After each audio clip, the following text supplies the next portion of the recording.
Buenos días. Good morning and welcome.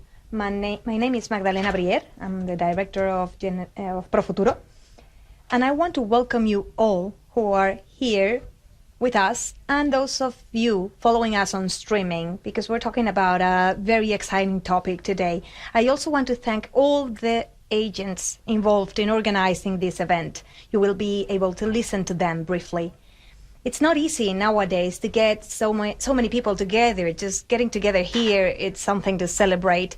We're going to talk about something that is not on newspapers or on the news on TV. Today is May the 25th, and we're celebrating Africa's Day.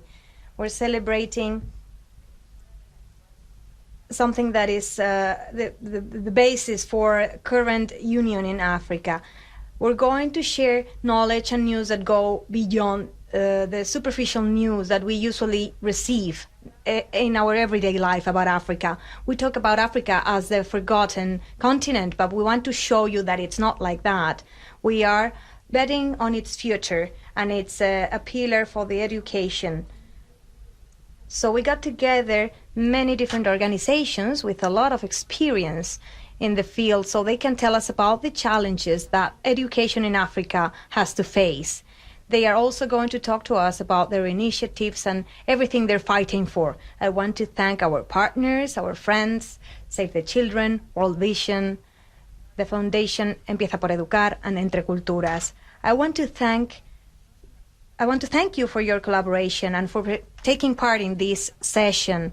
I want to thank you for your commitment, for your work, because we together are bringing education to all remote places in Africa. This is a project that was born in 2006 with Fundación Telefónica, which is welcoming us today in their headquarters, and also Fundación La Caixa. They are following us on streaming. Both of them are pioneering the world of education. They brought their experience and their know-how to this continent. Since then, they have been working with their integrated model of education in many countries.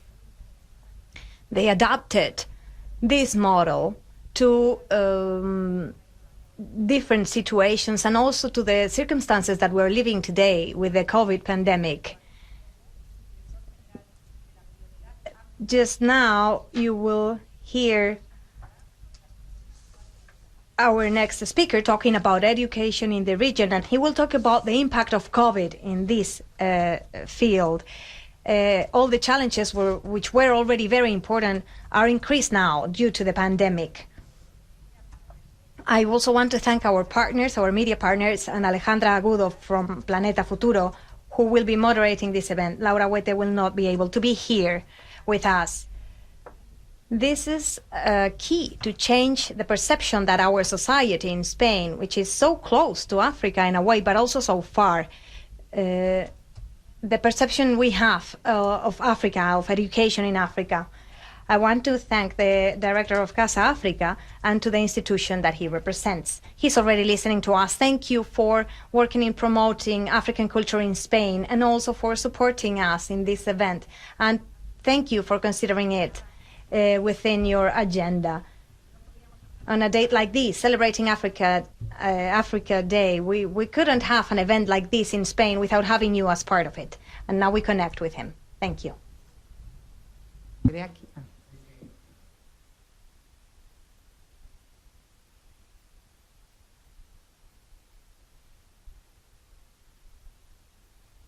Mi querida Dear Magdalena Brier, my dear friend, thank you so very much for your very kind invitation, so that on behalf of Casa África, I can have share with you my thoughts today. Of course, before all, warmest regards to all the people who make up ProFuturo. This organization has enabled us, as I said already today, to participate in this event for the purpose of talking about education in Africa in such a special day, such as today, 25th of May, is the International Day of Africa. From this organization, we've also organized a very interesting event full of activities which include music, conferences, storytelling, presentation of books that will enable us to better know the Black continent, the African continent. For people who are following us are in streaming and not familiar with Casa África, I feel that I have to point out that we are a consortium, an entity of Spain's foreign policy. We're made up of a consortium of three partners: the Foreign Affairs Ministry, the government of the Autonomous Community of Canary Islands, and the local council of Las Palmas de Gran Canaria. This consortium was formed about 14 years ago with the purpose of strengthening the understanding and the good relations with the countries, mainly Western African countries.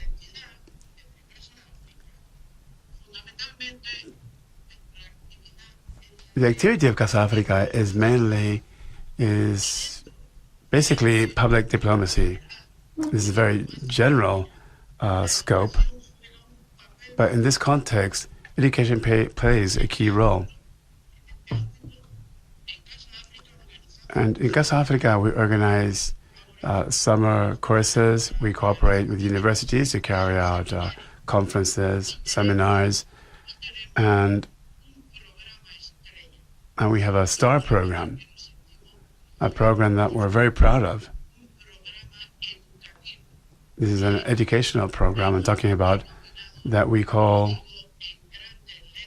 and this is to teach, enseñar África, teach in Africa. And we do this program in cooperation with the support of the Canary Islands government. Enseña África is a very ambitious program aimed in secondary education, primary education also in the Canary Islands archipelago, with the idea to give a positive image of Africa.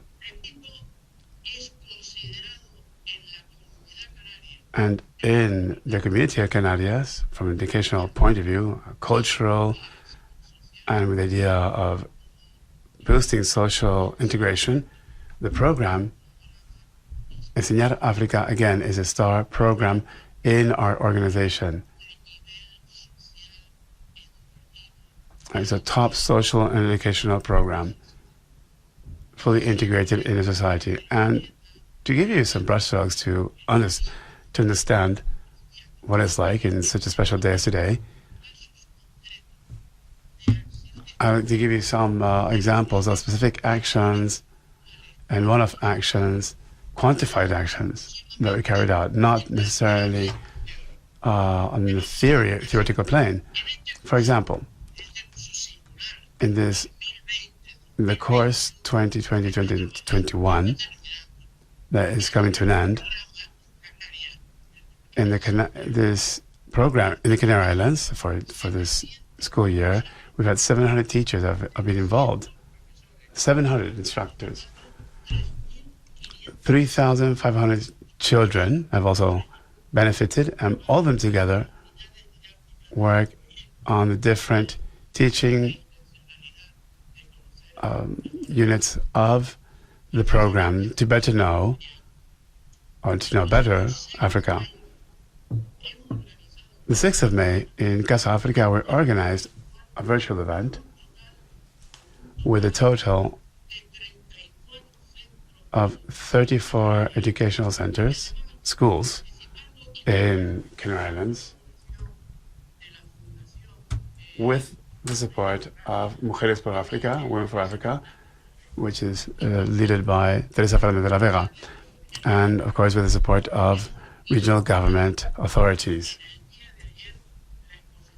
Yesterday, we also inaugurated the exposition Enseñar África, illustrating all the work that thousands of students have carried out, university students, secondary and primary students, in the autonomous community of Canary Islands.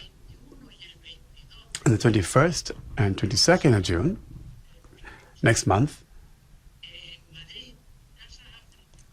Casa África, the Ministry of Foreign Affairs, and the CEPI are organizing in Madrid a seminar which is called University Cooperation between Spain and Africa.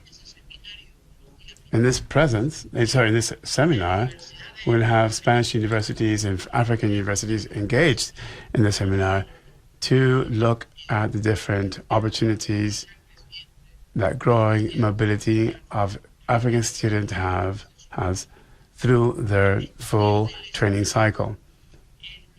Spanish, teaching of Spanish in primary and secondary is being taught in most of the countries in Africa.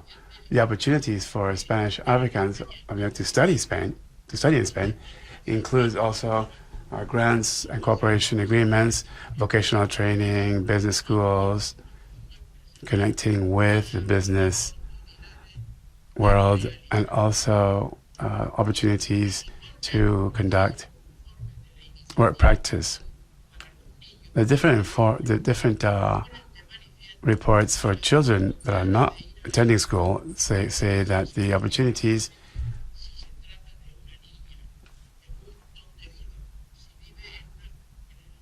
depending on where children live, on whether their location, geographical location in Africa, rural, and whether it's a girl, that also impacts the opportunities to attend to school. In fact, 1 out of 5 girls never actually reach university. This is according to Manuel Fontaine, which is the regional director for Western and Central Africa from the UN. Mr. Fontaine also said that we need more teachers, more qualified teachers, but that in itself will not be enough to take a lot of children, so make sure a lot of children can go to school. Central and Western Africa, unfortunately, have the highest number of children that are not attending school, 28%. That accounts for about 19 million children from primary school age that are not going to school. A lot of children, and there are a lot of experiences that we can share with you. But naturally, Casa África, through this presentation, which I'm bringing to an end, would like to introduce in this rural educational program and this overall discussion of training and education. We just wanted to give you a few brushstrokes on what our main activity is, adapted to the resources that we have available. Thank you very much, in regards to all of you, on behalf of all of those who work in Casa África from the Canary Islands, looking east towards Africa. Thank you very much and have a good day. Director General de Casa África, muchas gracias. Magdalena Brier, Directora General de ProFuturo.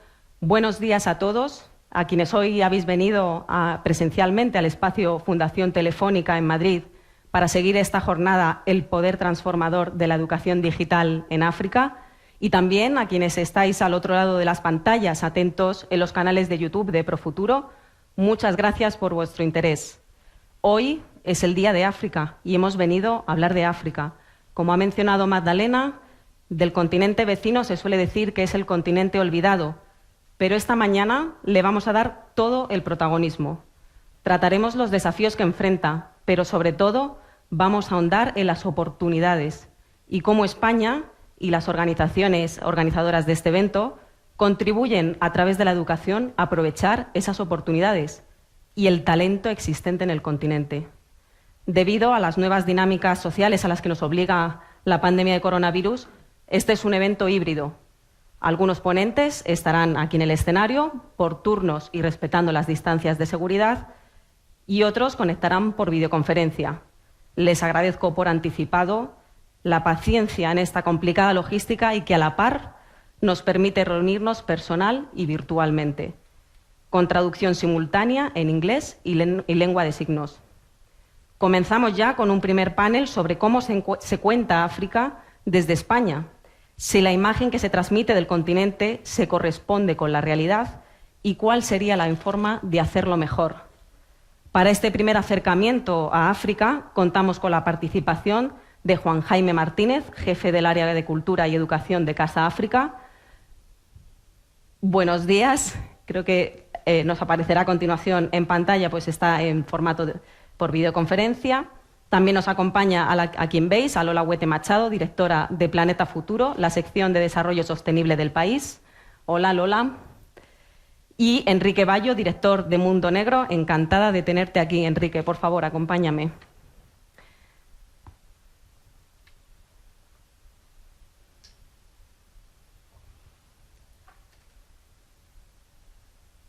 Hola, Juan Jaime. Te hemos visto brevemente. Los tres os enfrentáis a diario con el reto de generar interés por África en España. ¿Cómo se puede conseguir? Quizá podemos empezar por Juan Jaime Martínez, jefe del área de Cultura y Educación de Casa África.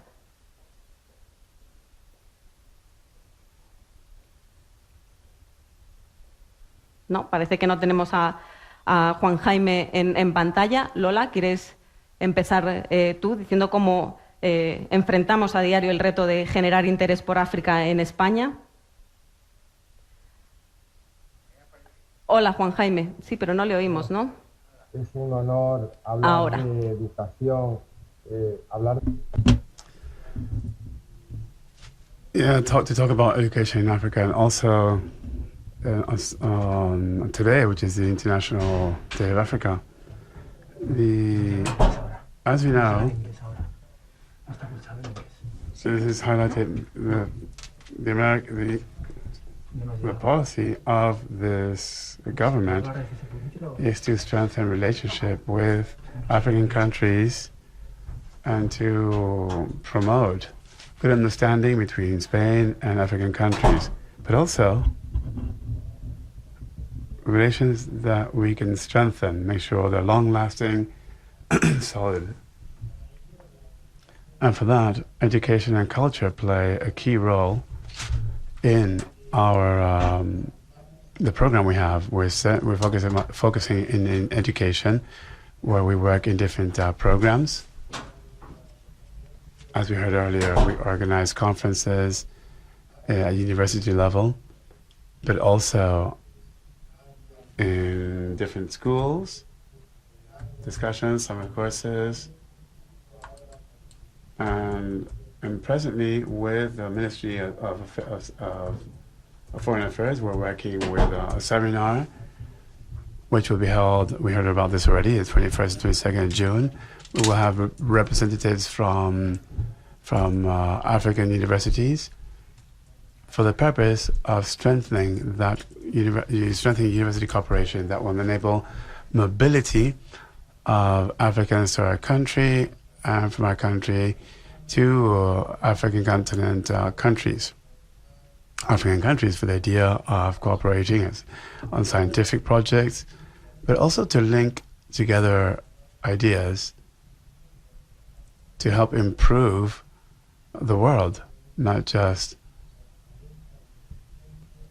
strengthening our relationships, but also to learn from each other. There's a project, the project that the director started in the presentation when this project started in 2007, and we started working with social society and with academics. We started seeing the knowledge, looking at the knowledge that people had about Africa, particularly young people. We worked for 5 intense years with specialists from African and Spanish universities, and we managed to, and we published a book, 8 educational units that address different themes, geography, politics, family, etc. And the purpose behind this is to bring secondary students closer to the African continent, to get to know Africa in a positive tone. When we look at the news on television, or even when you read the printed press, quite often the information that reaches us is negative information from Africa. It's wars, children, homeless children. And what we want to show secondary students is a different view, gets to show a different picture of Africa. Of course, there are problems that are common to a lot of African countries. We spoke to the regional government's education department about this, and they decided that it was also key to develop that initiative. And now, as part of the curriculum, non-compulsory for the secondary education in Canary Islands for some years now, is also to work with children from primary school. We teach geography, English, French, music. The important thing here is that children in primary school have the opportunity to learn about the continent, and in a positive way. And a story yesterday, the general manager in the intervention spoke about the inauguration that we had yesterday of an exposition that we organize yearly. And what we do is we select some of the work from all the schools. Doña María Fernández de la Vega was present. And some of the people that went, that has been a significant change from the first exposition that we set up 6 years ago, where we were looking at the work that schools presented. They were full of stereotypes. You could see just jungle, animals, huts. That was mainly what was reflected in this first exhibition. Over the years, we can see how the project is yielding results. Now we're looking at African women, scientists, female scientists. We're talking about technology in Africa, development in Africa. That's what we're seeing in this new exhibition. So it's enabling younger people to change their views and the image they have of Africa, but also to learn and get to know a different continent. And for that, we play a very important role by having discussions in different schools and extending our mission to show, again, a different Africa, a positive picture of Africa.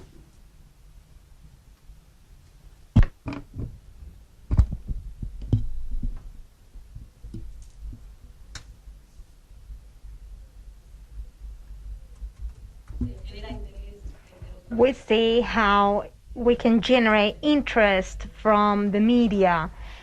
How can we fight against that negative vision that we have of the continent? Lola? Yes, well, in my opinion, I think we are not fighting for Africa enough. We don't have enough information. We don't know anything about the different countries in Africa. Our history is different to the one from France or England. So in general, we are not interested about Africa, except when it comes to a natural disaster or to hunger, which is always something negative.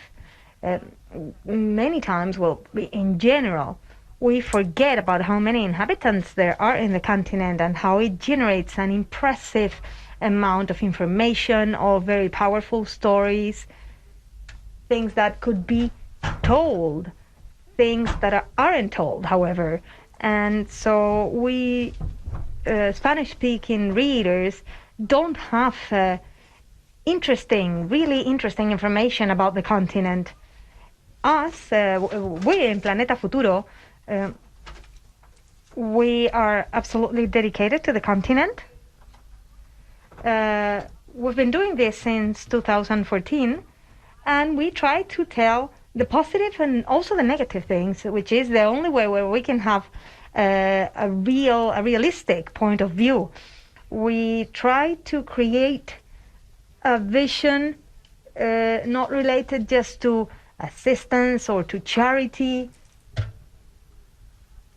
It's not the story of a white man saving the black man, which is something that we don't like. That's why we work with local media. We have we share with local journalists, and we try to show, to offer a different vision, a very different vision to what we usually see in the news that we have access to, always about disasters. No, we talk about the real context, the everyday life of people in the continent. We try to integrate all these. We always see how, well, there are always people telling stories, sharing things. And one of the most important things I think we do from Planeta Futuro, it's a team integrated only by women. And this was a project that we had years ago. We went to St. Louis, a country in the coast, on the coastline in Senegal. We spent a whole year there telling stories about how a city was in the country, how is their everyday life, what's going on, how they face the world, how they face realities like global health, education, development, resources, the resources that have been discovered in their coast. We told stories about all that on the field. We shared with our journalists in different times in the year, but I think that's an interesting project, working on Africa, telling about Africa in Africa. And something else that it's going to be published today, actually. It's 5 episodes or chapters with which we want to show another vision on migration, an African migration. We want to show the reader how migrants are bringing very positive things with them, a way to deny all that negative message that we receive all the time about those others who are arriving here. Their culture is very rich. And language, for example, may be one of the areas where you can actually appreciate that. So we started studying their languages, their dialects, the ones that are spoken in Spain. And we found we have 2 journalists now in Planeta Futuro who started working, trying to find migrants who spoke these different languages. And we are going to publish that study today. I recommend you to follow these 5 episodes because they are very interesting. They are, well, just a couple of examples of how we can send this positive message about Africa, where we see a place where the inhabitants are actually trying to also face the world. Africa is changing a lot. Young people in Africa are not at all like young people in Africa a long time ago in the colonial era. And I think that there are a lot of things we can talk about in the following years.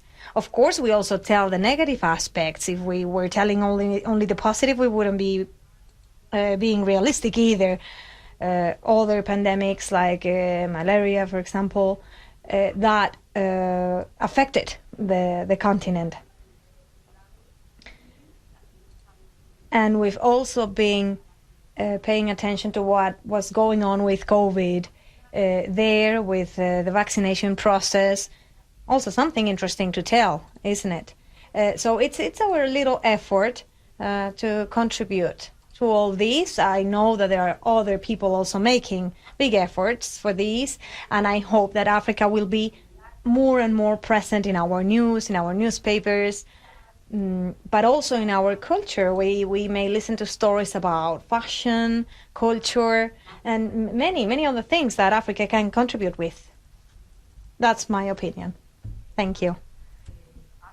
Lola was talking about how we can cover African information in the media, but we also have Enrique Bayo here, director of Mundo, Negro, how you can create that interest and that other vision of Africa from a specialized media in the continent. Indeed, since 1960, for 61 years, we've already addressing this reality of Africa without manipulating it, but as my colleague said, from a positive point of view. Now, to do that is very important for people that talk and write about Africa. They must first love Africa. They must also know Africa. And if possible, to have lived in Africa.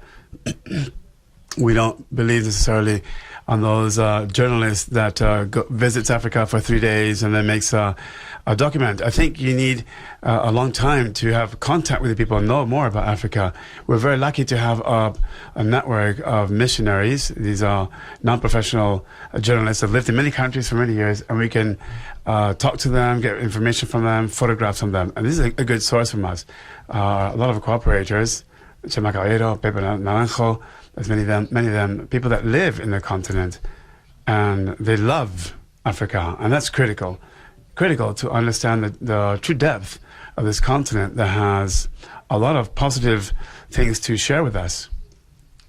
Is a sense of community, of solidarity. These are not a word game. This is something that really happens in communities.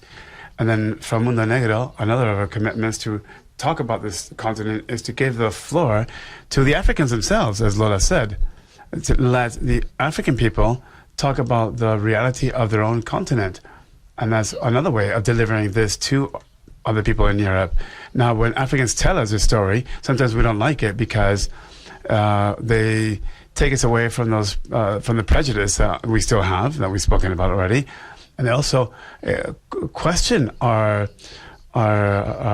thoughts. Some of the realities, some of the things that happen in Africa, it's our own fault. It's Europe's fault. So there's a lot of matters of justice and peace. And how is Europe addressing Africa?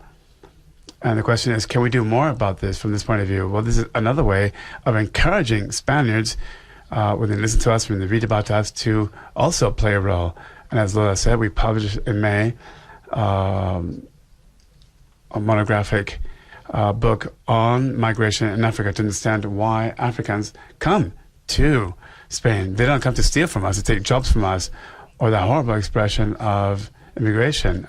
They come to contribute because unfortunately where they live, they don't have the right conditions for them to live in the land of their ancestors. This is sometimes not addressed, so we try to work also on that line. Well, thanks very much, Enrique, for 6 decades of reporting on Africa. Enrique, contar con... It's also a challenge, Enrique, to have the resources. How do you do this in Mundo Negro? Of course, resources are critical, particularly in some places. What we do is we go once a year. Once a year, we go to an African country that we travel in depth, but also based with the support of our missionaries. And also we try to contact people that write about Africa. And even if they don't write, be able to contact or talk to them via WhatsApp or on the phone, be able to get compile all this information. But we travel once a year. And thanks to telephony and the new means, there's a lot of direct contact. Mundo Negro, by the way, doesn't only operate in Spain, we're also in Greece, in Italy, and Portugal. We also publish magazines in these countries, and we also cooperate. And if they travel or they have contacts in Africa, then we exchange information to make sure that it's as accurate as possible. Working as a network, right? Indeed, it's very important. And co-education, of course, is critical. And this project, ProFuturo project, is also key. I like to say that Africa has gone from the drum set straight to the mobile phone, and that's a big step forward. And digital education can also do a lot for Africa to ensure that young people in this continent, which is just a mass of young people with so many children, so many young people, can access quality education through programs such as these and so many others, thanks to technology. Muchas gracias. Thank you very much. Thank you to the three of you. Juan Jaime Martínez. Yeah, I want to have a question or comment for Enrique. My name is Cesar. I read on a monthly basis Mundo Negro. I think it's a fantastic magazine, and you learn a lot about Africa. However, I think the best that I've read about Mundo Negro recently was an interview that you made to the Cardinal of Princesa, Monsignor. Yes, and as you know, he's a member of the Council of Eight. Yes, you know what it is? Yes, the Pope Francisco. Yes, I interviewed him in Kinshasa in October. What is the Council of the Eight? Well, these are the 8 cardinals of the world that are trying to change the Curia in the Vatican. They hope the Pope to... Yeah, these are the ministers of the Pope. Do I have time to speak about this? Okay, in the interview that you made to this cardinal, there's one thing which is truly amazing. And this girl over here, Magdalena, who leads Magdalena, really knows about it. Tendríais vosotros que trabajar más en eso. And I think it's something that you have to work on this too. Now the interviewee, I think it's a woman. No, it was me actually. I interviewed him. It was me. It was you. Yes. So you asked him, what is the problem of the Catholic Church in Africa? Do you remember that question? I do, but maybe you want to refresh my memory here. Well, it's in my mind. I remember it. It's recorded in my mind for the rest of my life. What the Cardinal said, the Cardinal of Kinshasa, he said, he said the problem of Catholic Church in Africa is it's too missionary, and it's not local. A missionary, regardless of how good he is or she is, and 20 years in where he works, if he's French, he has a French mentality. German or Spanish, they have that appropriate mentality. And the Cardinal was saying that it's the locals. The Zimbabweans are from Zimbabwe, and they know the local customs and the local problems better than any other missionary. And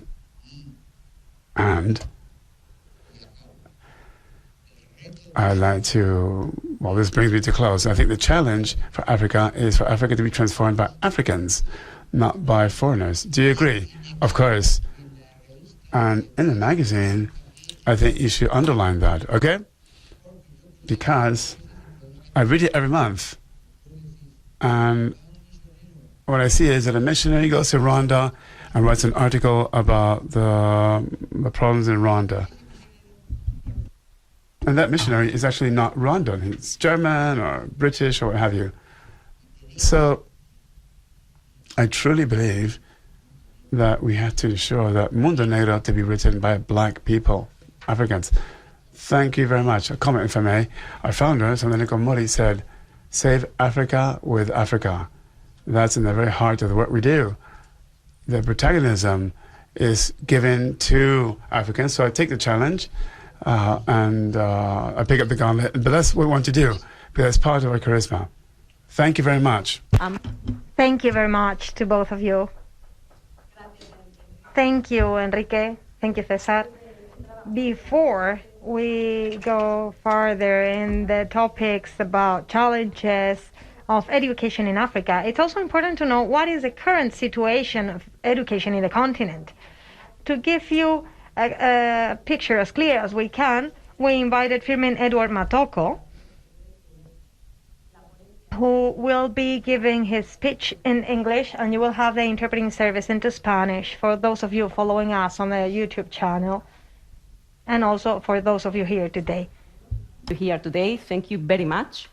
You have 15 minutes, and if you come out in the screen, the floor is yours.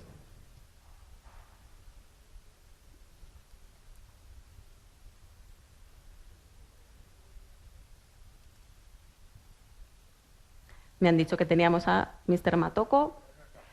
They told me he was already online. Let's see if we can connect. If not, we go ahead and then we give the floor to him later. Nada. Pues It seems it's not working. Well, reality in Africa when it comes to education was not easy already before the pandemic. And as it happened in every area in our lives, now we see some problems that were already existing. We had already been working in scholarization, but with the pandemic, this became even more difficult in the continent. And I want to show you how teachers went through this. We have a video prepared about how teachers lived this situation.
me avisan de que They are telling me that we finally were able to connect with Mr. Matoko. Thank you, Mr. Matoko. Do you hear me? Good morning. yes, good morning. Okay. Muy buenas tardes con todos y todas, señores, señores panelistas. Good afternoon, friends, panelists, everyone from Casa África, as well as all the guests, attendees that are now listening to me. On behalf of UNESCO, I'd like to thank your kind invitation to participate in this event on the current context in Africa on education, post-pandemic education in Africa. So I'd like to start my presentation, my discussion with some data, information with respect to regarding COVID in Africa. I'll do this in English and then in Spanish. Dear participants, what is the COVID-19 pandemic in Africa, as you know, has been paradoxical. It has had a very limited, it seems, impact on Africa so far. Actually, Africa accounts for a minor share of COVID-19 cases and related deaths. Only South Africa, Ethiopia, Kenya, and the 5 countries of Northern Africa bordering the Mediterranean were among the 75 countries in the world with the largest numbers of deaths by May 2021. Most of the African countries registered less than 100 deaths per million inhabitants. The COVID-19 pandemic might be less severe in Africa than other continents, owing to, among other hypotheses, the small number of elderly people, a more rural, less dense, and less mobile population. However, the scale of the pandemic, given the economic situation, the social condition of the population in Africa, the living conditions, may be underestimated. So we have to be careful also with these figures. The socioeconomic impact on country has been very, very significant. The lockdown measures have included school closures and restriction on economic activities. By mid-May 2021, schools were entirely open in most countries in the continent, but most countries had full school closure in spring 2020 when the pandemic started. School closures lasted for nearly a full year in some countries, between March 2020 and March 2021. Lockdown led to the loss of 76% of working hours in Africa in 2020 and to a loss of 9.40% of labor income. Now 9.40%. School closures risk reversing the trend toward higher school participation and better learning outcomes observed over the past 2 decades. Public expenditure in education has been affected. Nearly 2/3 of low and lower middle income countries, many of which in Africa, reduced their education budgets in 2020 by 4% on average. What has been the educational policy responses during the crisis? Distance learning. In response to the school closure due to the COVID, many countries went for distance learning. But we also know that distance learning has encounters some obstacles. Not the majority of the children have access to internet, nor the family have electricity, power in their villages. That means that a good number of children were not able to access distance learning. To minimize the impact of schools closure on the well-being of students, some countries had taken various measures. Support to counter interrupted school meal programs in the most reported African countries were taken, like half of the countries. On teachers, only 30% of the African country provided teachers with instruction on how to deliver lessons through distance learning, which means that teachers had to go into new school to acquire new skills in terms of digital learning, in terms of new technologies, which is not easy. Assessment of the quality of education, only 50% of the African countries reported that student learning progress was assessed by online platform compared to around 18% of TV or paper methods. As school reopened, the vast majority, 89% of African countries perform or were planning national level assessment. These are figures which give us the magnitude of the consequences of the pandemic on the educational system in Africa. Quiero compartir con ustedes algunos mensajes. So now I want to share with you some of the messages that UNESCO has for you regarding teaching and training in Africa and education. As you know, it's a critical challenge for us. According to UNESCO data, prior to the pandemic, there were more than 32 million girls and boys in school age, for primary school that is, in Africa. In other words, more than half of boys and girls without schooling were in the African continent. According to the Institute of the UNESCO's Statistics Institute, 210 million children and teenagers that were attending school were actually below the minimum requirement. So to extend access to education, preschool education is a priority because by 2019, the rate of schooling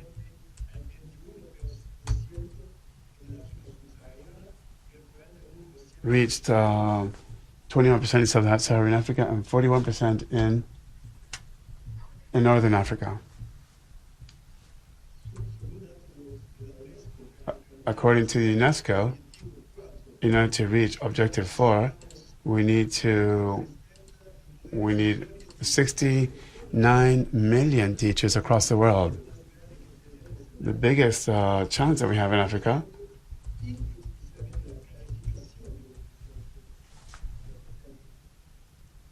the big challenge for Africa is having teachers for Africa and also training them. In addition, the strategic objective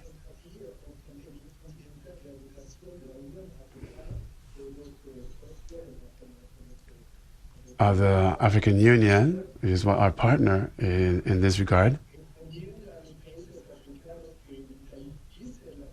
asks African countries to formalize this career to ensure that education is standardized across all levels.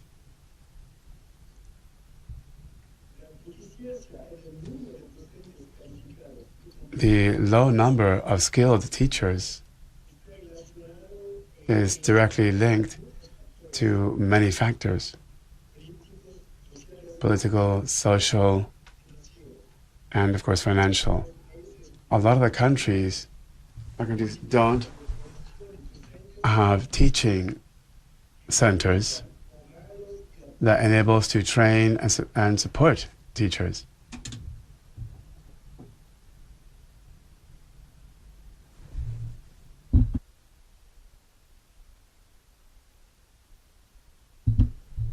I'm sorry, we cannot hear the speaker.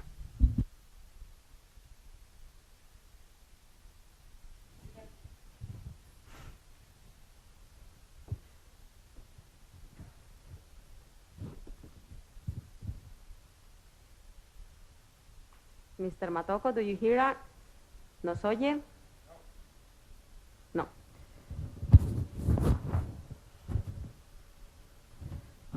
Mientras vemos a ver si recuperamos a...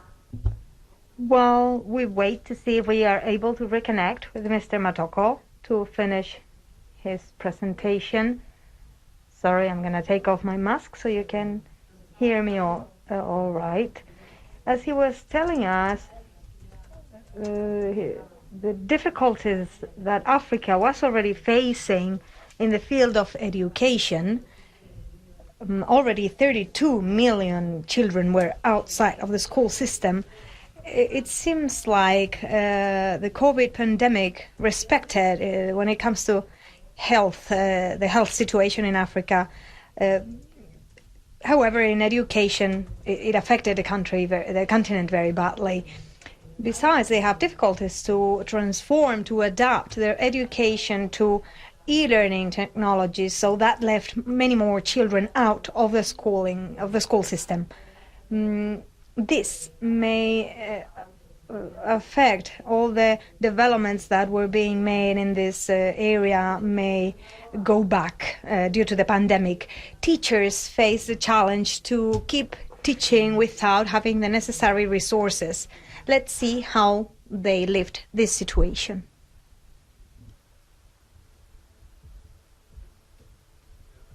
There are topics which are not covered because we cannot be in contact with learners, and learners cannot be in contact with each other. And it also eradicated. It was also difficult to face these difficulties. Attendance to public schools is minimum because we have a shift system. It makes very difficult for the children to keep their learning at school. Many which lowered their morale towards learning, and when the schools resumed, a few didn't turn up. Some students abandoned studies during the school closure. through radio, while the pupils will sit very close to the radio, listening to the teaching. Then they also answer questions. When questions that they use their phone to answer questions. Inaccessibility to education due to the poverty of their families, where they can't afford radios, televisions. We were able to give assignments to students to go home and do, and after which came back for an assessment. Some girls have not come back to school. They have dropped out from school because of early marriages and pregnancies, as girls will badly need education. Los testimonios. These testimonies show how the COVID crisis was not just a health crisis. It affected all dimensions in life, especially education, and in the case of Africa, increasing the breach already existing, school dropout, especially in girls. Now we'll have the discussion about the impact of the pandemic in education, where we will have representatives of all the organizations involved in the organization of this event. We'll have Jacqueline Strecker, Connected Education Lead in UNHCR. Beatriz Morilla, General Director of Empieza Por Educar, working in training teachers. Welcome, Beatriz. We will also have Luca Fabris, Coordinator of the Africa and Asia Department in Entreculturas, working in assistance to refugees. We will also be joining us on a video call. Magdalena Brier, General Director of ProFuturo, focusing on digital education. Hello, Magdalena, again. Andrés Conde, General Director of Save the Children in Spain. As you know, is an organization working for the rights of children. Welcome, Andrés. And Javier Ruiz, General Director of World Vision Spain. Good morning, Javier. To all of you who work together in facilitating the right for education, but you focus on different areas. From your specific perspective, I would like to see your perspective about the impact of the pandemic in Africa and what was your work from your organizations to mitigate that impact. Just briefly, because we will go further details with each of you later. Maybe we can start with Jacqueline and otherwise with Beatriz. Let's see if Jacqueline shows up on the screen. No, well, while we wait, we'll give the floor to Beatriz Morilla, General Director of Empieza Por Educar. As I said, she works in training teachers. Good morning. First of all, I would like to thank ProFuturo for inviting us. In the education sector, the education sector has been one of the most affected ones by COVID. We talk about a health crisis, but this is an education crisis as well. As you can imagine, we already listened to some of the figures. Africa is a very young continent, and unfortunately, many children don't have the possibility to study. So imagine. In many countries, the schools have been closed, and in many cases up to 9 months. Just one day for these kids to skip school is a day of missed opportunities. It's the place where they socialize, so it was a great impact.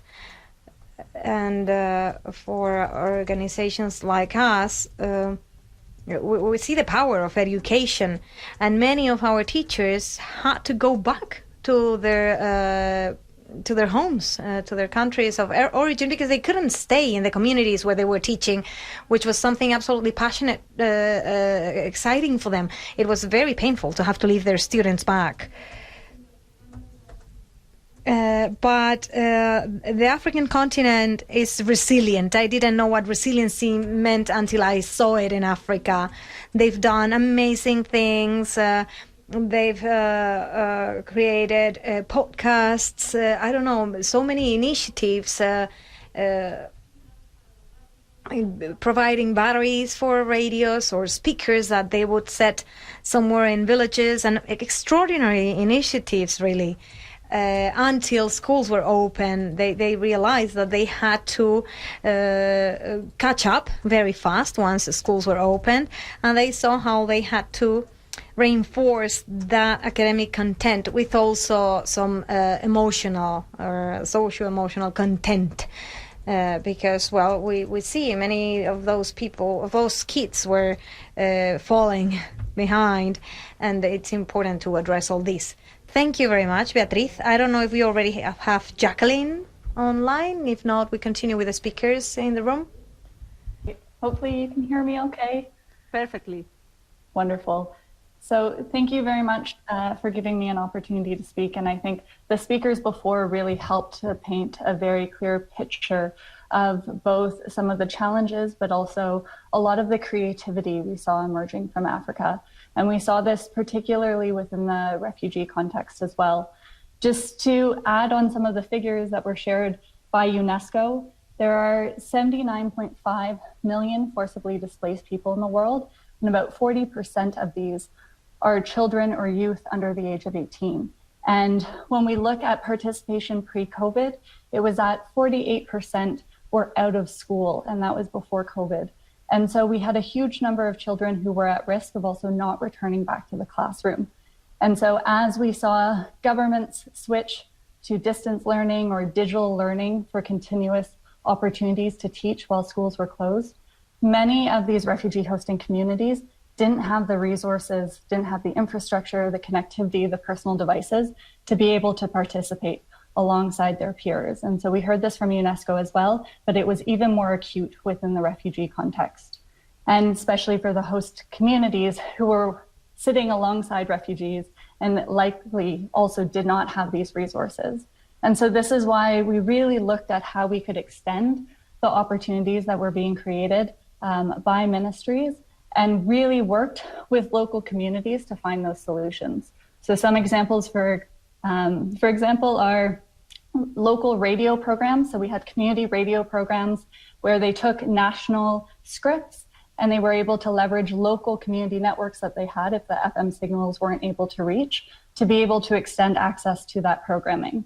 We've also had teachers develop exam preparation apps. So actually create their own apps that students can leverage within schools to be able to make up for learning loss and be able to practice ahead of them walking into school exams once again.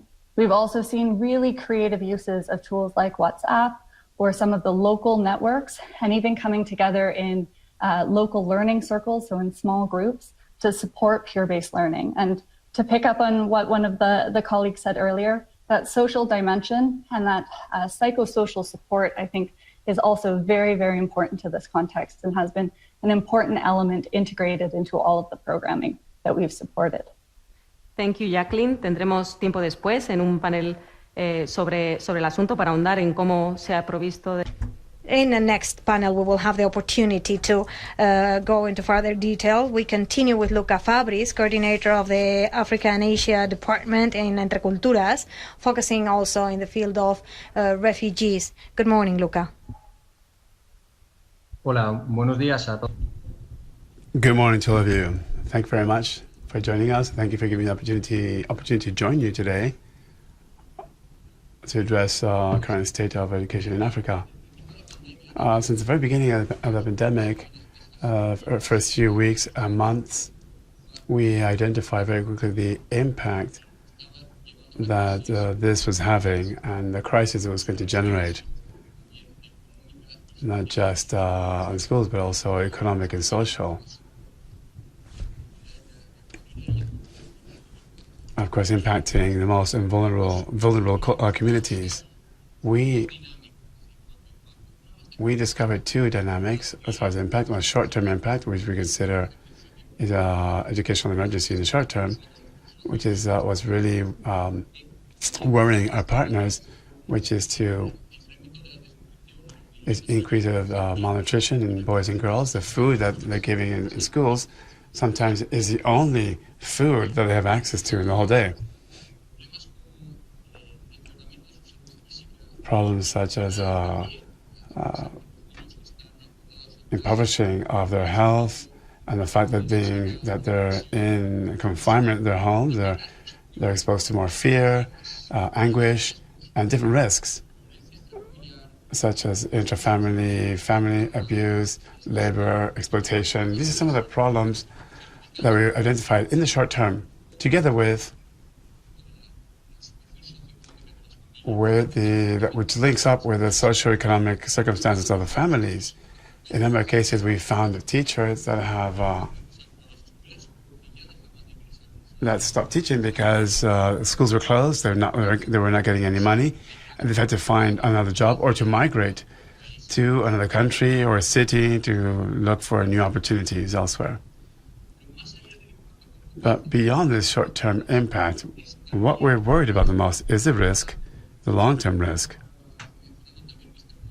which is Matoko mentioned also, which is the increasing the inequality, socioeconomic inequality among countries. The pandemic has amplified the gap, the digital gap. But through internet, we've been able to give certain continuity to education. Some children have been able to have access to education. In some countries without internet, of course, this has been literally impossible. We have been able to boost education through radio, telephone. We've been able to distribute education material to families, but naturally, the whole educational dynamics has been severely impacted. And what do we see in the medium and long term? Well, post-COVID, the recovery of some of the countries will be faster. In advanced economies, they're recovering, economy is growing, and they're committing to implementing more technology. However, the least developed nations are exposed to an increase in foreign debt, low rate of development, and therefore basic services. These countries, of course, will be impacted the most by budget cuts. And of course, this is going to drive a higher number of refugees. And of course, these refugees will lose their right, will lose access to education. Thank you very much, Luca. It's very important to address this educational breach. Magdalena?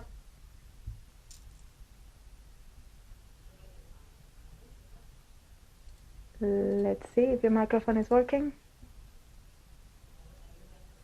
Sí, encendemos el micrófono de Magdalena. Sí, ya, gracias.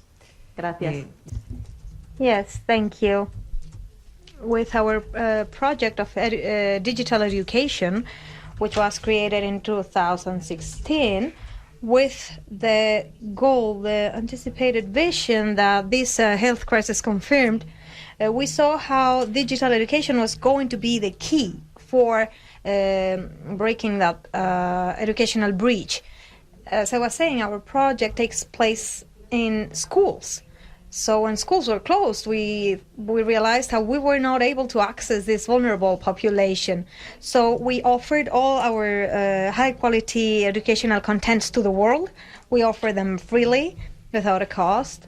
And as my colleagues said before, Mr. Matoko from UNESCO, even Jacqueline from UNHCR, the essential thing to transform the educational reality is investing in training teachers. We trained during the pandemic more than 20,000 teachers in Africa, using the available tools we had to get in touch with them. We trained them in digital competences, digital skills, how to use technology, and also how to innovate using technology to teach in a different way. And as for children, we got them through television programs, WhatsApp. We've all been using all possible channels to offer our educational contents. And additionally, in Africa, we are in touch with the education departments, so we can even share our contents farther than that.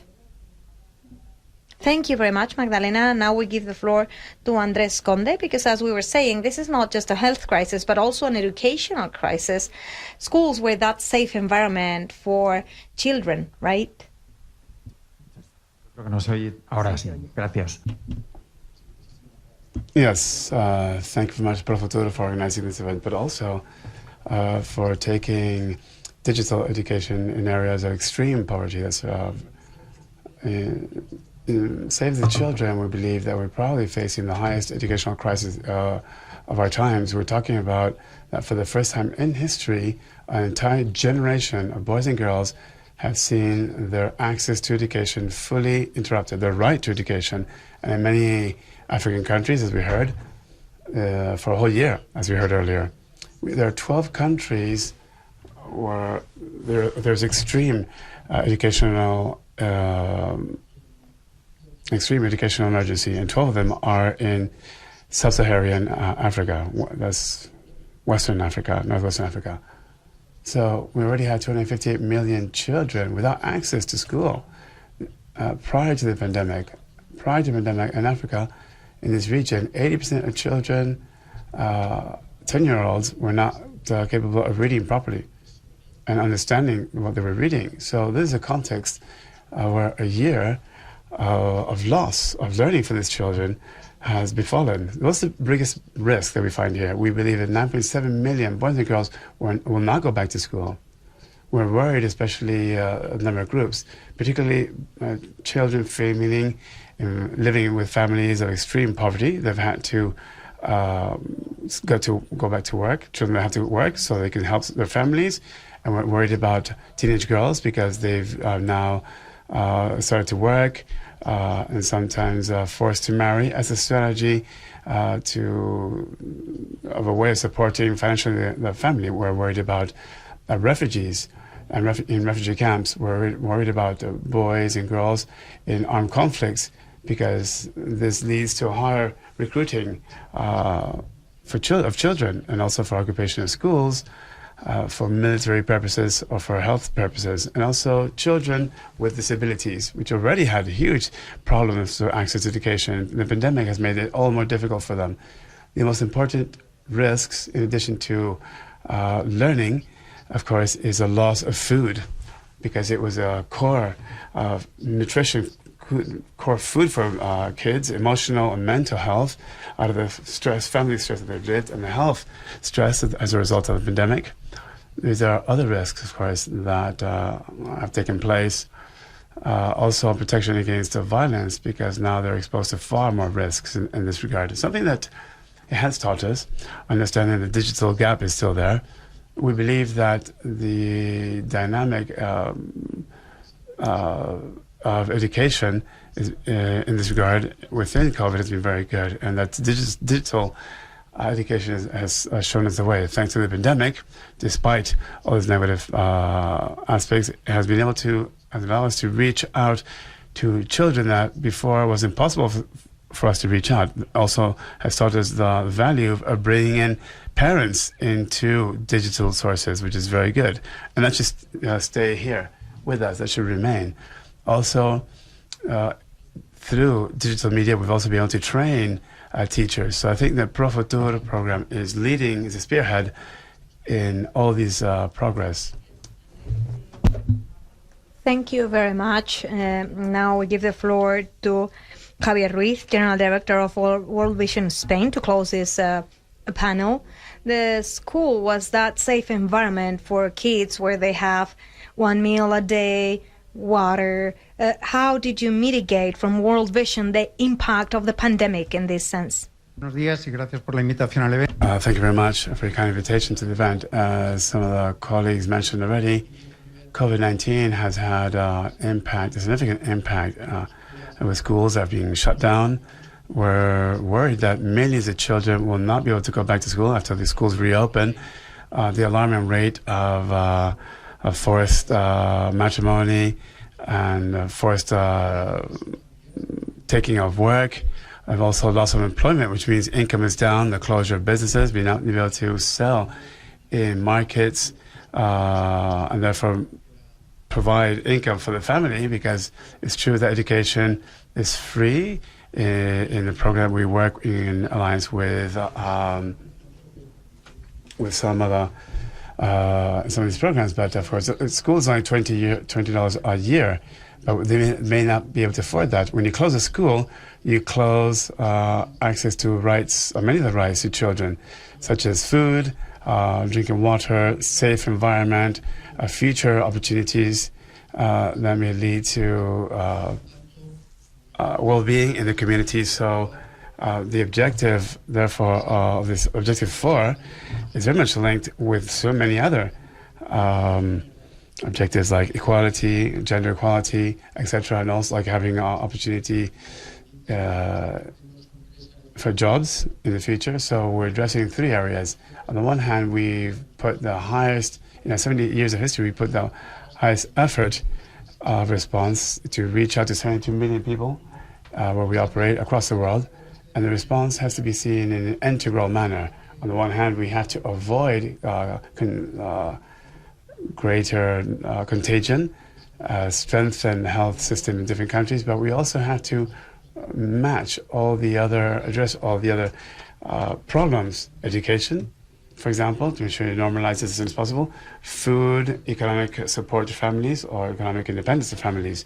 The other response, as Andres said, is that we've set up many mechanisms to bring education during confinement closer to homes by combining educational material, giving educational materials out to families, training families using WhatsApp and radio so we can provide education where possible. But unfortunately, even though COVID-19 impacts all of us, we're all vulnerable in different ways. And those in more fragile contexts not always have access to the source of education. And the third mean is that we have to join forces. Alliances like the ProFuturo program, where different organizations work together with regional governments, companies, ministries of education, boys, girls, families, teachers. All together, we must find the path so that we can go back to normal as soon as possible. Thank you very much, Javier. Thank you all for this first comments. Now we will be able to focus in each of them in the upcoming discussions. Let's try to talk about this last thing we were talking about, how closing down the schools affected the whole situation. And I please ask Javier and Andres to join me on the stage. Caused a lot of effect on the nutrition of our children and the community at large. First and foremost, it caused a lot of scarcity of food. The scarcity of food was brought about due to increase in transport charges. It was not easy to access this food from where they are produced to the people. During the time of COVID-19, we were sent out of schools. That led to shortage of food. Our parents struggled to go out to buy food because the security stopped them, and most of my neighbors were eating banana peelings, which was dangerous to their bodies. We had a problem of water. We could send children to the water. The distance was very far. Sometimes the children were being beaten, even pushed at the water sources.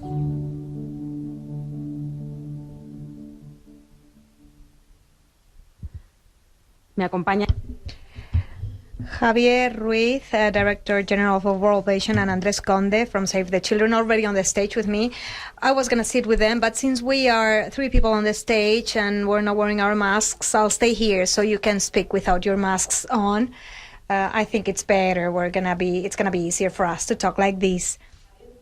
Javier, as we just saw on the video that you produced in World Vision, as you said, kids stopped going to school and they not only stopped learning, but for some of them it meant that they were not having the only meal they were having a day, which was provided at school. And they also lost a safe environment where they can be what they are, children. How was this collateral impact from the pandemic? And I would like for you to go deeper into these three aspects that you said you were working on in World Vision to mitigate these impacts. Yeah, thank you very much. As I mentioned earlier, when you close access to schools, you're also closing access to a lot of rights to children, and also and not being able to meet the Sustainable Development Goals. For example, water. Water is a very clear example. One of the countries where we work in alliance with the ProFuturo program in Angola, we're taking wells. Areas where they can wash their hands and drinking water in areas where they don't have. On average, normally they have to walk 6 kilometers to get clean water. 3 to go, 3 come back. You can't go to school, etc. When we brought water close, we bring water closer to schools, but now you can close schools. That created a big problem. Also,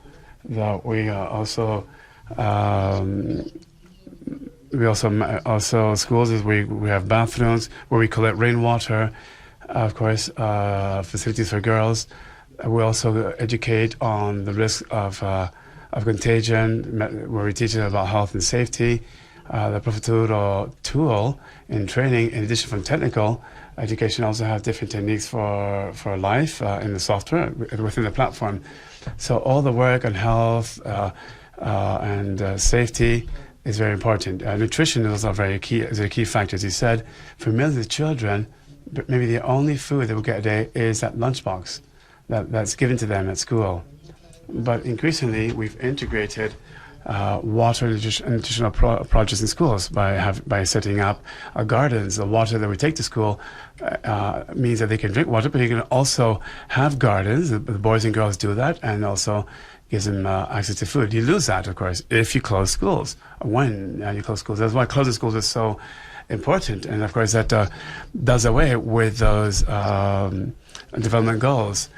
Closing schools means that more boys and girls are homeless or in the streets, risks of forced weddings, being recruited as soldiers, etc. In addition, you lose the opportunity to create of citizenship and a world of peace. Isaac, a child in a refugee camp in North Uganda, thanks to radio, I could follow my education. His message is very clear. I want to continue to study, so one day I can go back to my country, southern Sudan, where we had to become a refugee. I want to be president so we can have peace.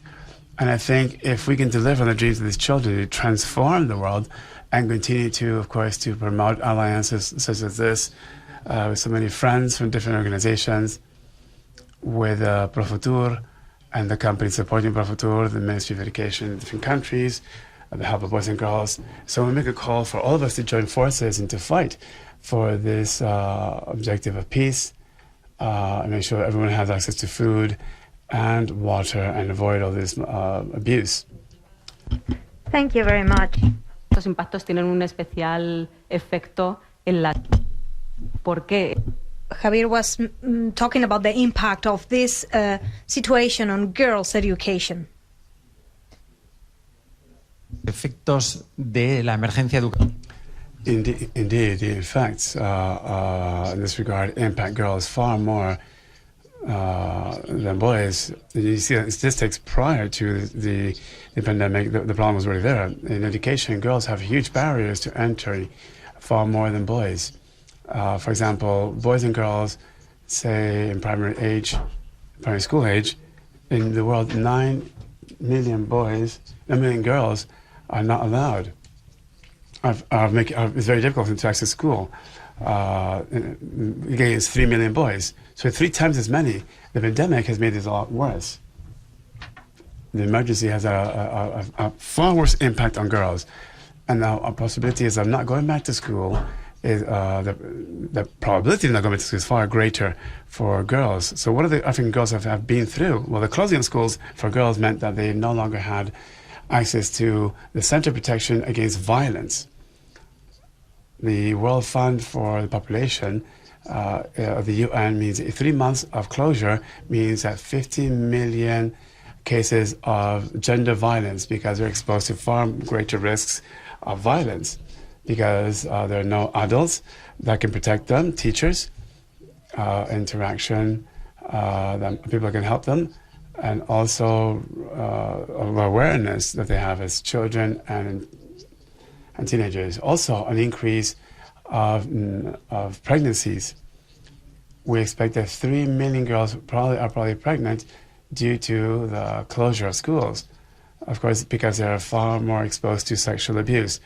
Also, forced marriage, that Javier said, perhaps is the most worrying of all.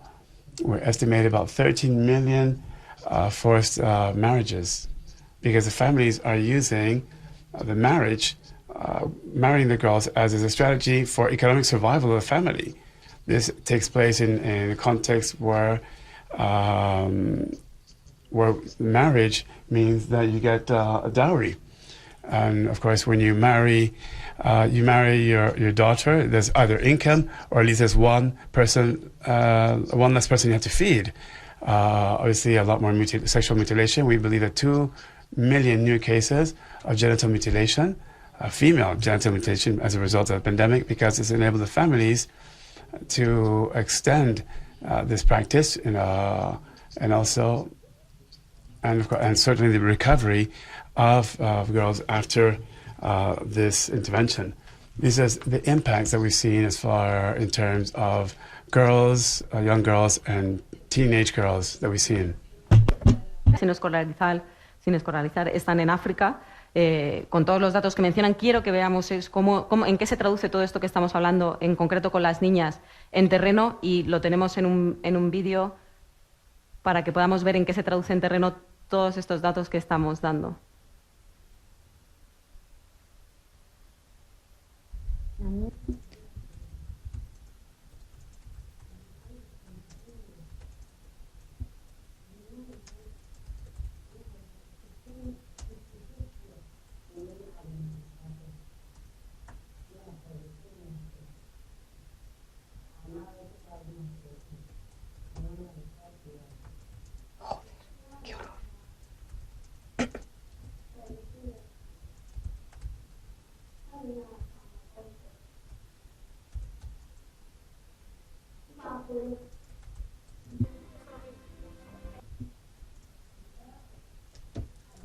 Small one, I dey go school.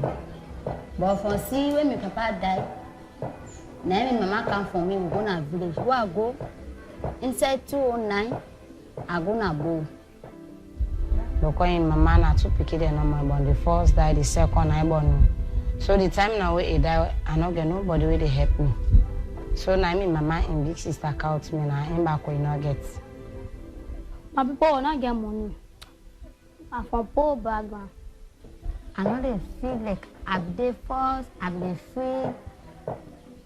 Right now, the marriage also I say at the sell, man, you know they agree for make a put business and head at the waka.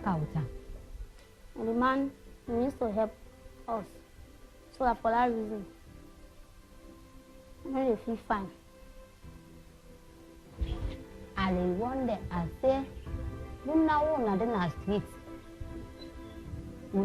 Una for protect myself because me I'm not able to protect myself because I'm married now. I don't be a go school. Sit down. Because the people are not getting even money to show uniform for me to go school. So I was saying to him, this program we can save the children, they take me.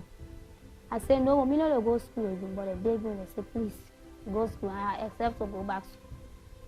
So now they feel fine, mommy company. But first, I don't believe even my name. We change as to letter, I know this, but now my name, any letter we change as Abia. So and the changes that we're doing in life. I don't want to let it go through where I pass because myself, I'm not happy over it. Because the health center, they teach you how to take the family planning. So if they teach you, some will complain, we don't want to take, and we'll go tell them, we'll lecture about the family planning. Because we take, I know they get better, the education on the poor.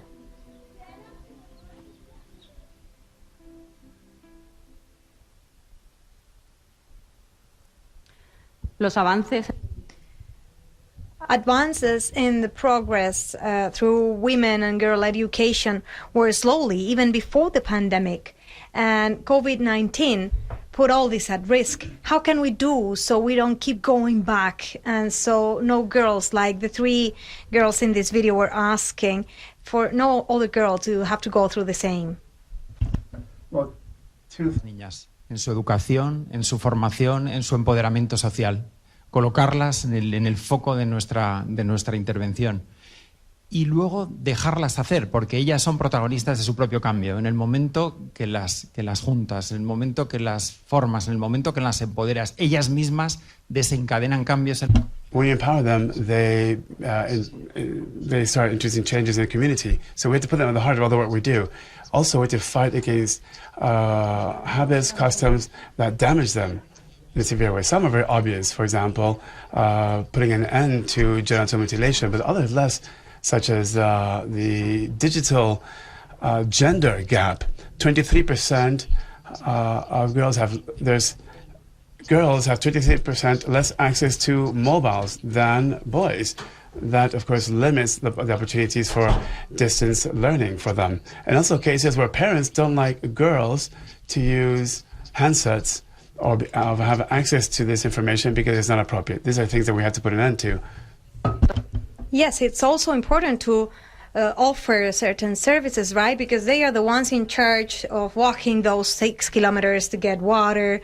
They are the ones in charge to provide food for the rest of the family. So it's very important to offer them those services so they can access all their rights in Africa. I agree. Everything is interconnected. If we talk about the 1 million girls at risk of not going back to school because they are pregnant, they got pregnant during the pandemic, then we need the laws to support them to go back to so they can go back to school, make sure that governments do away with all sorts of discriminations. But of course, social rules and norms have to be stopped also. They need services so they can look after their children, their babies, and income so that will enable us to go back to school. So it's a combination of many factors. And as Andres said, in addition to what Andres said, also to invest in young women and young girls is to invest in a lot of the problems that the world has. The reason why so many social organizations provide funds for startup of micro loans for businesses for women is so they can generate income for the families, for the communities, against men who basically spend it on themselves. If we manage a woman to finish full education, secondary school, it means that they will have 50% more income in their lives. If they finish primary, 19%. So committing to education is ensuring that they will have a future and their families, but also it's for the future of the world. Thank you very much. Nos dejan un diagnóstico con sombra. Thank you very much to both of you. We close this discussion. And we also want to throw some light on the future of Africa. This is how they imagine it, teachers in Africa. I imagine the education of the future to be entirely based on technology, whereby we can reach our children wherever they are. The future of education is highly individualized learning. Teachers will become more like learning coaches than their current role. Now, my imagination is to change all the blackboards to what? To electronic boards. So if there is electronic boards, when the teachers comes in the class, you just use and click to the subjects and communicate with the children. So from that, learning will take place faster. I imagine education in the future, it will be more of group work or practical with the aid of digital machines. It's an education in which there is enough schools that can accommodate a reasonable number of learners, where there's no overcrowding, where pandemic or no pandemic, education will not be disturbed by so-called rotational attendance, where educators and learners will have access to technological gadgets such as laptops, tablets, routers, and where data for online usage is reasonably priced for all to afford. I'm Daniel Kasera, a teacher from Imani Primary School, which is located in Moshi District, Kilimanjaro region in Tanzania. I'm very grateful for the ProFuturo program that was introduced into our country that has ease in teaching. The program is very important not only to teachers, but also to pupils whom we are teaching, since it makes learning more interesting. Thanks, yours faithful, Daniel Casera, a teacher from Imani Primary School.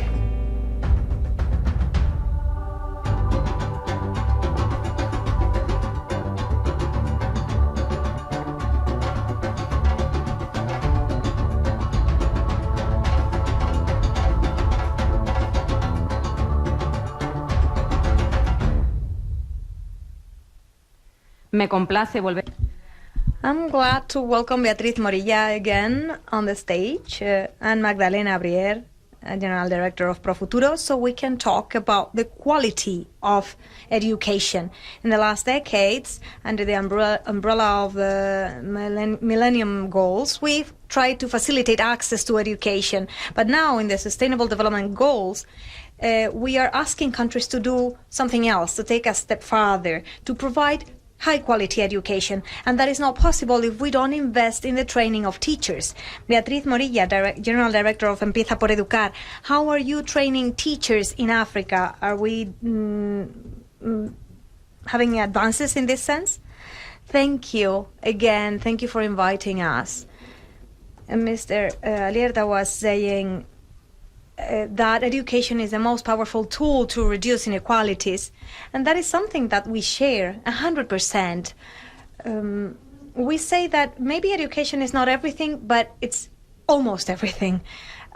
So one of the things that we think that is really powerful is the concept of the teacher.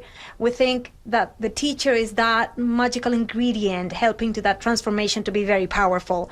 I imagine that all of you here can think of that teacher that helped you love philosophy, or in my case, encouraged me not to leave math or something impossible. Teachers are those people opening doors and windows for us, people who really know us very well and can give us access to opportunities. So most of our work need to be focused on those educational skills and digital skills. That's a beautiful project we have with ProFuturo, which made it possible for us to get to local organizations. It was what made it possible for us to train teachers even during the pandemic. Magdalena, General Director of ProFuturo, sometimes it's difficult to imagine a tablet, a computer in a remote location with not so many resources. Can education really get to these vulnerable places? Yes, it can. It can indeed. I think it's obvious for us all that digital education is a very powerful tool to finish with the education gap around the world. Digital education provides equal opportunities. It breaks educational barriers, language barriers. It gives access to very high quality contents that we can access around the world. We can take all these contents to just anywhere in the world. It provides educational innovation. It provides training for teachers to develop the new skills we need, self-learning from students. It gives access to everything we define as quality in education in the whole world, in the planet. So it's a very powerful tool. We need it not only as a tool to get to know this. It's important that in these vulnerable places they can use technology, but it's also a tool because of the capacity, because of the opportunities that gives you access to.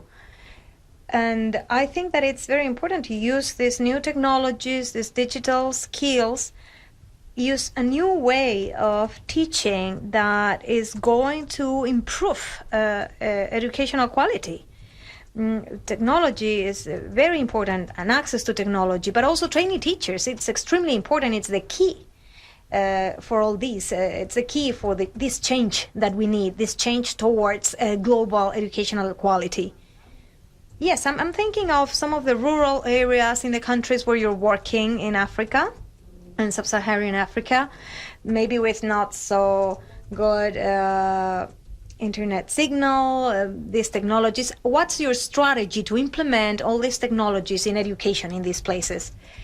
Well, what we do is we try to also provide the equipment that they need, equipment that can work without access to the internet, but with digital contents. It's like a suitcase with all the contents that we have available, the same content that is used in the classroom. So the teacher, using the server, creates a private network in the classroom.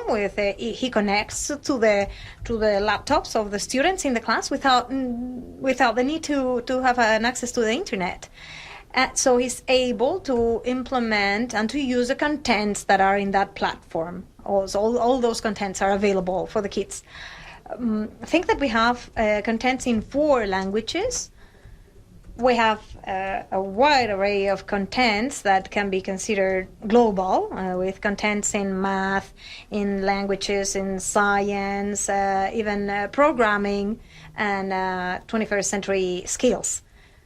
Beatriz, for this, it's very important for the teachers to know, to be familiar with those technologies, right? They receive this suitcase and they need to know what they're going to do with that, right? Well, yes, but for teachers, technology is like an accelerator. They are the ones who are actually willing to embrace all these new ways to do things. This year, COVID interrupted everything, and we had to change all our methodology, everything we wanted to do in some of the communities. We had to contact them through WhatsApp or through radio or television. We were able to do many things thanks to the teachers, actually. But one of the things that the teachers in Nigeria or Tanzania or Liberia, one of the things they were saying was that it was a work that teachers were doing for teachers, actually. They are the ones who know their challenges better than anyone. So teachers were training their colleagues, and that made it easier. It was very practical. The teachers were saying, well, this I can be using it tomorrow, right away. And another of the factors that made it possible to have those 15,000 teachers trained in 1 year was learning.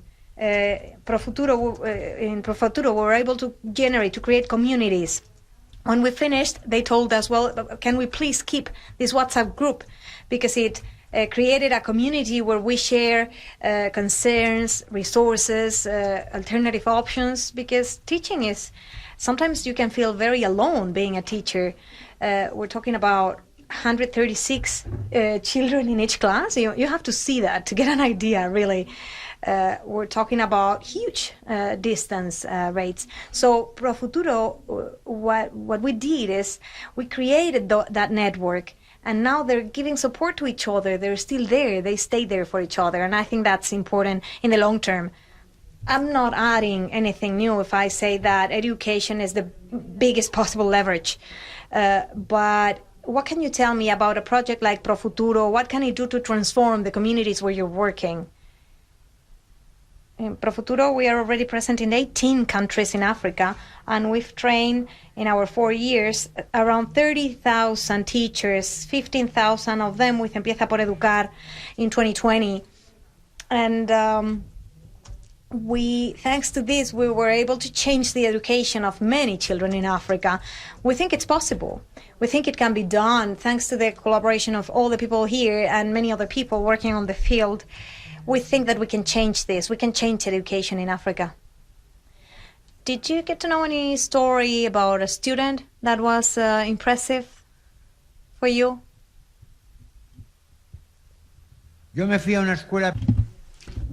I went to a school in the middle of nowhere in Nigeria. There's 40 children there, a school in Nigeria, and a girl came up, she was about 13 years old, and she said, thank you very much. And I said, well, why? Well, because since I was a little girl, I knew that they were going to marry me when I was 14, 16, to have children. It's what we heard earlier. But my dream was to be a physician. And now I know how to use a tablet. I'm learning maths and physics. I know I will become a physician, and I'm really excited about this in my life.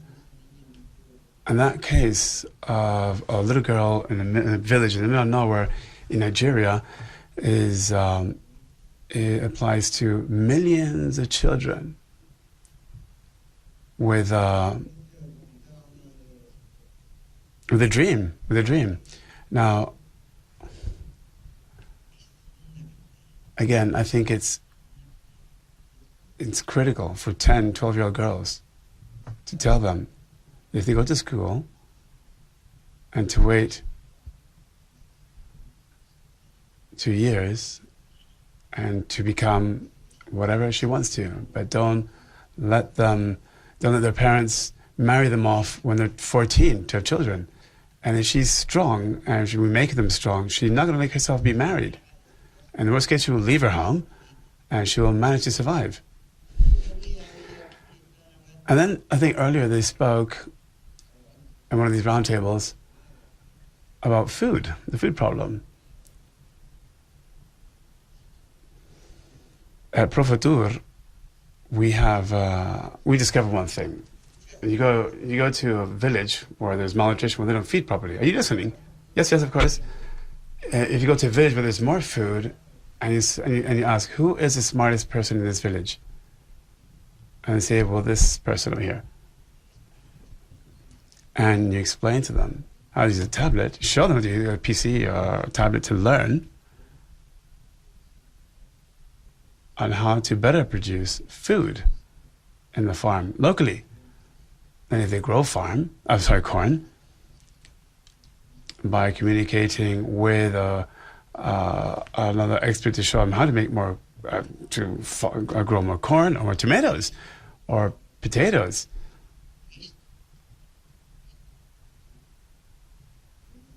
And we have seen this on the terrain in Nigeria. And 1 year later, we came back to the same village and they were producing more food and they were having healthier diets. In fact, not only did they eat better, also the villages, neighboring villages managed to have better food also. And that's how the world has to work. And then when it's my turn to talk, I'll explain what's going on. But all these problems have a solution. All you need is willingness and will to see. Yes, an example you mentioned, teachers that received a training from ProFuturo. One of these teachers, he told us, I have the feeling that I've been lying to my students for all these years. After all this training, I understand that it could be done differently, and I can't wait for coming back and giving all this to my students. Another teacher who after half an hour, he said, this is impossible. He said, I'm going to retire in 6 months. This needs to be shared with a younger teacher because this is so valuable. I cannot keep this training because I'm going to be retiring in 6 months. So please give my spot to another person, to a younger teacher. These are examples of the beautiful project that we have. Yes, there's no doubt that there are many surveys saying that the more time a girl is at school, the less likely it is for her to get pregnant or be married, be in a forced marriage. Thank you to both of you, Beatriz and Magdalena. We have been saying how in Africa there are many difficult circumstances.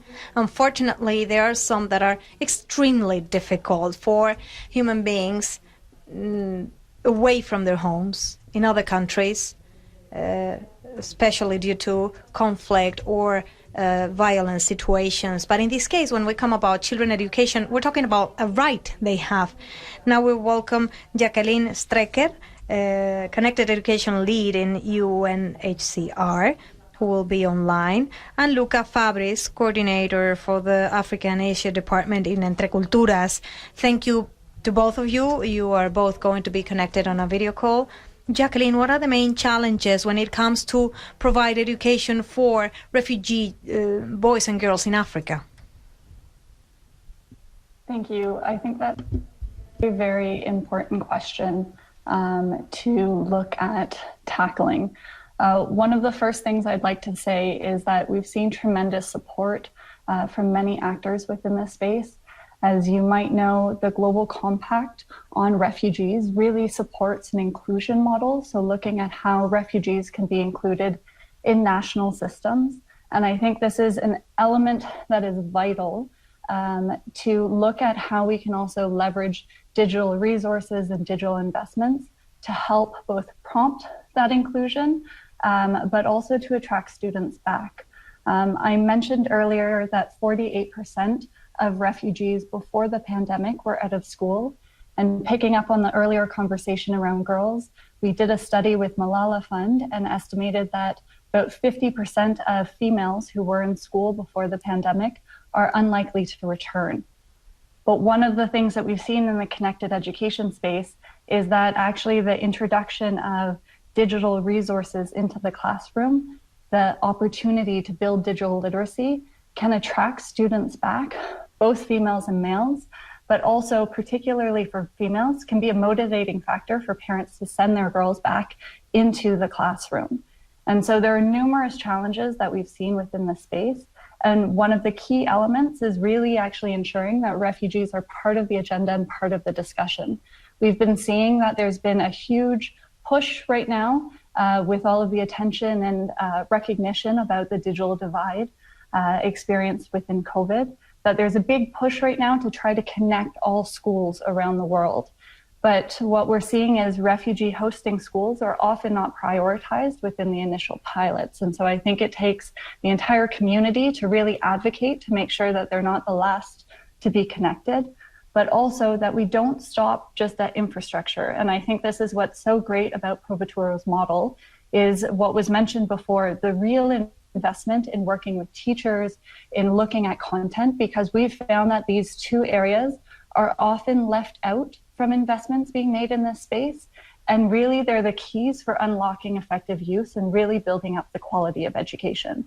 So I really applaud ProFuturo for investing so much time, resource, and dedication to really thinking through an effective training model and thinking through how you can have really robust content that can meet the needs of students as they're returning back to schools and to make up for this lost learning time. Because I think one of the key challenges is just really ensuring that refugees have that welcoming environment, that they see a purpose and an opportunity in returning back to schools and having that opportunity to integrate alongside their peers, alongside their host community, and feel part of this new digital society that we're all living in is vital.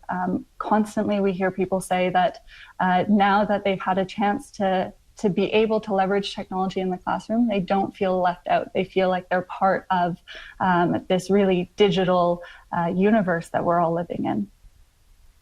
Thank you, Jacqueline. Luca, en un contexto... Thank you, Jacqueline. In the context of our response to this emergency situation, we have the priorities. Is it possible that we see in these emergencies actually an opportunity to improve the quality of education to refugees?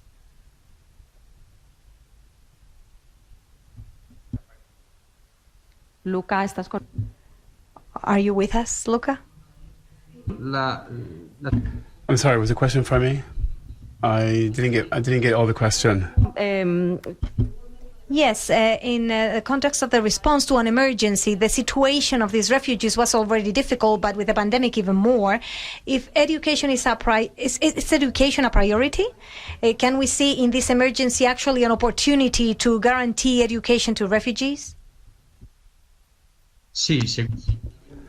Sure. There's a considerable commitment to guarantee not only access to education, but also quality. Digital education is helping us very much along this path. But in addition to what we've discussed already on technology, teacher training, we also need to take other key aspects into account to make sure that children also are in condition to learn. We're talking about access. In refugee camps, we have an average of 70 children per school. And quite often, they don't have blackboards, chairs, or toilets. In Saleka, where we work with ProFuturo, there's one toilet for 90 children. So the hygienic conditions, you can imagine, without proper hygiene conditions, how can you guarantee education? Access is one thing, but also emotional, psychological condition of the kids. We're talking about kids that are talking to us about all their traumas, that are exposed to the risks. We've spoken about violence, abuse, exploitation. Their ability to learn in school, in classes, depends very much on their emotional health. So it's important to strengthen it, to provide a special care to overcome and learn despite these traumas. And so when we're talking about teacher training, it's not only about teachers learning to use technology and to manage the content, but also that they can develop the right skill sets and methods so that they can address children and work with children that have children with complicated psychological issues. So here, I would like to hear what a young refugee would how a young refugee answered this question in years ago in a refugee camp. Her name is Miguel. She's also here she's been in Spain too. Okay. Thank you, Luca. Let's see the video now.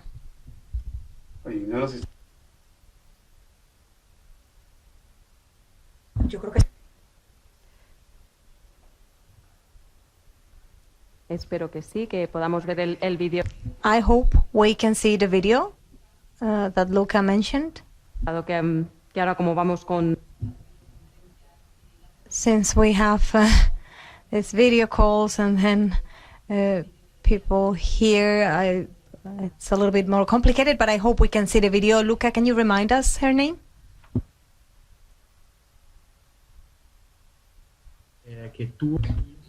Yes, she had to escape from the conflict in Rwanda with her family, and then she had to, first she went to Congo, then Angola, then back to Congo, trying to escape from the conflict over there, and then she ended up in the school of the Casa África in Malawi, thanks to her grandfather, that during all this walkabout, he did everything he could so she could go to a refugee camp where they can guarantee quality education for this girl. This girl, finally, 26-year-old, she finished her education. She's the sixth. She ranked sixth in the country with best grades, and that's why she got the Malawi citizenship, and she's got a grant to go to learn medicine in China. She spent 1 year. She completed her career and went back to work in the hospital in Malawi's capital, in a hospital in Malawi. Now, the story of Mireille tells us that she said that my life was going to be a tragedy, but thanks to education, my life has been transformed into a beautiful story, a success story, and a story of hope. Ahora we're going to now share her story, listening to her. My name is Mireille Twaigira. I am 25 years old. I am Malawian by citizenship, but originally from Rwanda. In 1994, there was war in Rwanda, which most people know about. So during that war, I lost my father. So from there, we had to leave Burundi, and we reached Congo in a refugee camp called Shimanga, where we stayed for some time. My mother suddenly got sick and she was admitted at the hospital, and a few days later she passed away. So that means I had to start staying with my grandparents and my uncles. In 1996 there was war in Congo, so we had to flee the country. So we wandered in Congo, then we entered Angola, and later on we were forced back into Congo, and then Angola. It was back and forth. My grandfather heard about the camp in Dzaleka, that it had a better school, which was the most important thing for my grandfather, because he knew the importance of a good education. In the year 2000, we went to Dzaleka refugee camp, where we found Katubza Primary School, which is a GRS funded school, and I enrolled in that primary school. And then I got selected to go to Likuni Girls Secondary School after my primary school, of which also a Jesuit refugee service paid for my expenses. But when I was in Form 2, after I finished Form 2, my grandfather suddenly just passed away. And I just continued school. I just knew that even though there was so much pain, I knew that, you know, my future was brighter. I just had to work hard. And after I sat for my final secondary school examination, I was among the top 6 students in the whole country. And because of that, I was offered a full scholarship to go study in China. And I was able to go study in China after being offered the Malawian citizenship. I went to China in 2010 and studied 1 year of language and then 5 years of medicine, and I just graduated last year in 2016, July. Well, for me, I believe that education has taken my story and taken it from the tragedy part and added the beauty and the hope. It's a beautiful ending to a story that was supposed to be tragic, but it's now not because of education.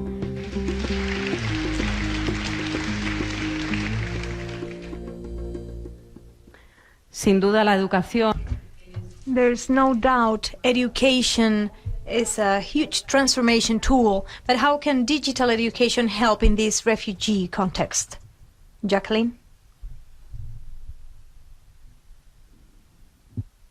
And a wonderful testimony and story. Luca, thanks for prompting that video and sharing it, because I think you actually see the impact that programs like this can make on individuals, even in terms of growing people's expectations and horizons in terms of what can be possible.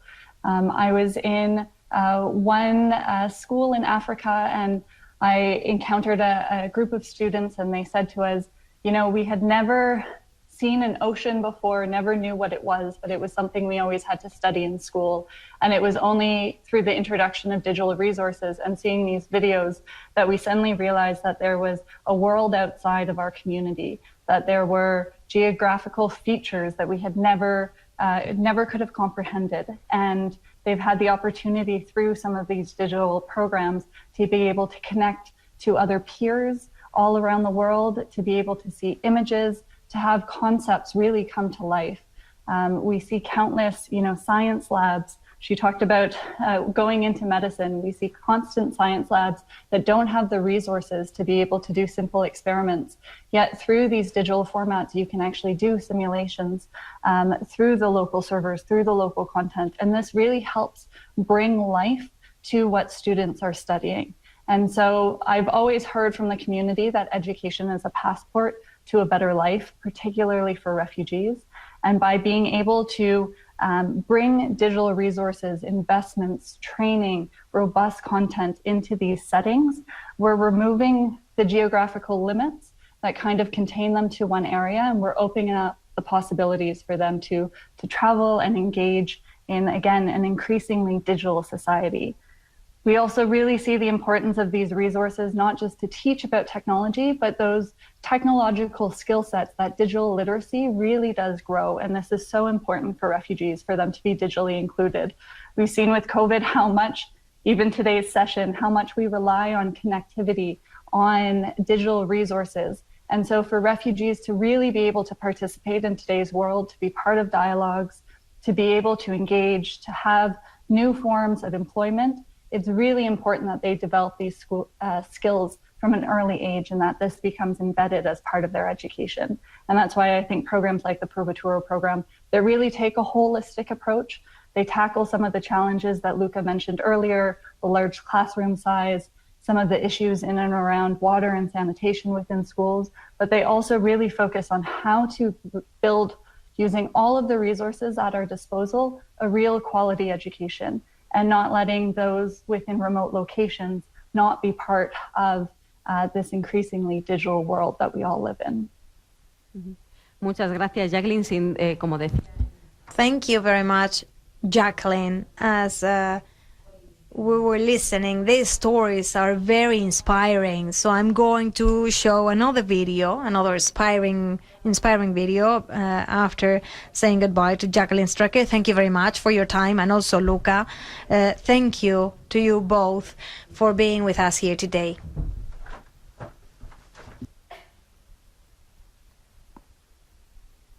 My name is Kenyara David Jada, UNHCR Associate Education Officer based in Juba, South Sudan, and a former refugee who benefited from UNHCR supported education program. Education is very significant in the development, stabilizations, and peace building in a war-ravaged community. So with the COVID situations, this is not possible because the school has been closed, and it exposed the children with disability and the most vulnerable girls to the risk of dropout. The effort to ensure learning continuity from home was constrained by lack of hardware and connectivity. UNHCR in South Sudan supported education during confinement through distribution access to education on air program. So with the COVID lesson learned, the future of education need diversifications of program, changing curriculum, and also improving online learning and connected education for all. Thank you.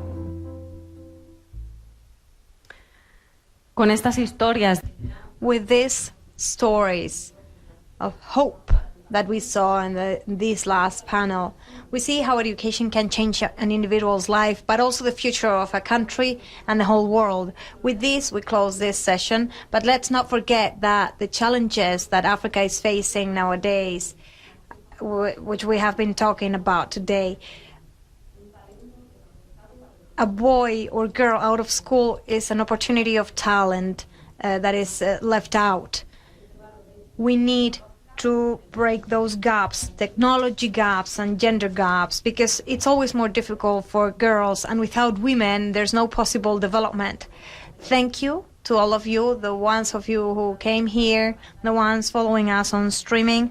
Thank you to the entities and organizations working every day. Thank you to our speakers, thank you to the interpreters and all the technicians that made this event possible today. Happy Day of Africa to all of you. And now I give the floor to the president of ProFuturo, César Alierta.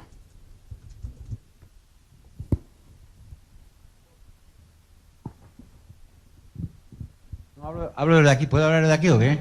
¿Tú?